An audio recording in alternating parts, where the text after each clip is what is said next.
आज हम बात करेंगे एक ऐसी कंट्रोवर्सी की जो इन दिनों सुर्खियों में है। बॉलीवुड के मशहूर film producer and director Anurag Kashyap एक बार फिर चर्चा में है। लेकिन इस बार वजह उनकी फिल्में नहीं बल्कि एक सोशल मीडिया पोस्ट है जिसने पूरे देश में हंगामा मचा दिया है। चाणक्य सेना ने अनुराग कश्यप का मुंह काला करने की घोषणा की है और 1 लाख रुपए के इनाम की बात तक कह दी है। इतना ही नहीं, उनके घर की निगरानी की खबरें भी सामने आ रही हैं।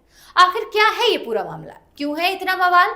चलिए इस विवाद की तह तक जाते हैं। अगर आप इस मुद्दे को गहराई से समझना चाहते हैं तो इस वीडियो को लास्ट तक जरूर देखें और चैनल को सब्सक्राइब करना तो बिल्कुल मत भूलिएगा। हाय, मेरा नाम आमिना है और आप देख रहे हैं आपकी खबर। तो कहानी शुरू होती है अप्रैल 2025 में, जब अनुराग कश्यप ने सोशल मीडिया प्लेटफॉर्म एक्स पर एक पोस्ट किया। इस पोस्ट में उन्होंने ब्राह्मण समुदाय के बारे में कुछ टिप्पणियां की जिन्हें कई संगठनों और लोगों ने आपत्तिजनक माना। खबरों के मुताबिक अनुराग ने अपनी अपकमिंग फिल्म फूले का समर्थन करते हुए कुछ ऐसी बातें कह डाली जिनमें ब्राह्मण समुदाय को गलत तरीके से दिखाने का आरोप लगा। फूले एक बायोपिक है जो सोशल रिफॉर्मर ज्योतिबा फूले और उनकी पत्नी सावित्रीबाई फूले के जीवन पर बेस्ड है। इस फिल्म में कुछ सीन और डायलॉग्स को लेकर पहले से ही विवाद चल रहा था। अनुराग की पोस्ट ने आग में घी का काम किया। ब्राह्मण संगठनों, खासकर राजस्थान में सक्रिय चाणक्य सेना और सर्व ब्राह्मण महासभा ने इसे सामाजिक और धार्मिक भावनाओं को ठेस पहुंचाने वाला बताया। 19 अप्रैल 2025 को चाणक्य सेना ने एक ऑनलाइन मीटिंग की जिसमें देश भर के कई ब्राह्मण संगठनों के प्रतिनिधि शामिल हुए।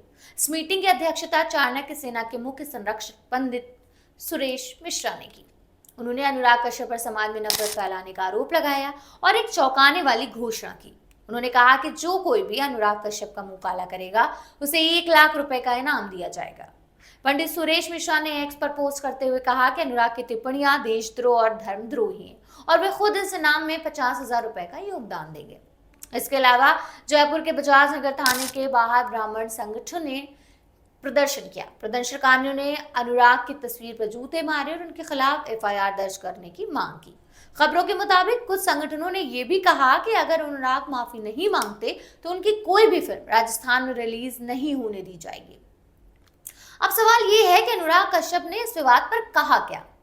खबरों के मुताबिक अनुराग ने सोशल मीडिया पर अपनी बात रखते हुए ट्रोलिंग का जवाब दिया, लेकिन उनकी प्रतिक्रियाओं से लोग और भड़क गए।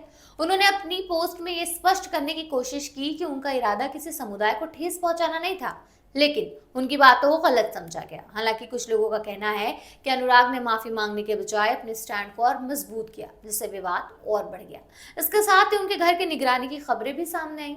हालांकि इसकी ऑफिशियल कंफर्मेशन अभी तक नहीं हुई है। इस कंट्रोवर्सी में कई दूसरी हस्तियां भी कूद पड़ी। मशहूर गीतकार मनोज मुंतशिर ने अनुराग कश्यप की टिप्पणियों की निंदा की और सोशल मीडिया पर उन्हें फटकार लगाई। इसके अलावा कुछ बॉलीवुड हस्तियों ने इस मामले पर चुप्पी साध रखी, जबकि कुछ ने अनुराग के समर्थन में आवाज उठाई, लेकिन उनकी संख्या कम थी। सोशल मीडिया पर हैशटैग अनुराग कश्यप ट्रेंड कर रहा है और लोग इसे मुद्दे पर बटे हुए हैं। कुछ लोग अनुराग के खिलाफ सख्त कार्रवाई की मांग कर रहे हैं तो कुछ का कहना है कि यह अभिव्यक्ति की स्वतंत्रता यानी फ्रीडम ऑफ एक्सप्रेशन का मामला है। लेकिन सवाल ये है, क्या मुंह काला करने जैसे ऐलान और इनाम की घोषणा करना सही है? क्या ये हिंसा को बढ़ावा नहीं देता? और क्या अनुराग को अपनी बात कहने की इजाजत नहीं होनी चाहिए? खैर, ये कंट्रोवर्सी हमें कई सवालों के सामने लाकर खड़ी करती है। पहला, सोशल मीडिया पर अपनी राय रखते वक्त हमें कितना सावधान रहना चाहिए, खासकर तब जब हमारा बयान किसी समुदाय की भावनाओं को ठेस पहुंचा सकता हो। दूसरा, क्या इस तरह के ऐलान और विरोध प्रदर्शन समाज में एकता को बढ़ाते हैं या उसे और बांटते हैं?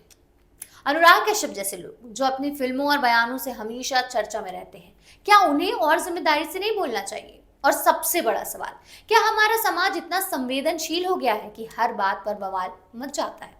हमें कमेंट में बताएं कि आप इस पूरे मामले पर क्या सोचते हैं।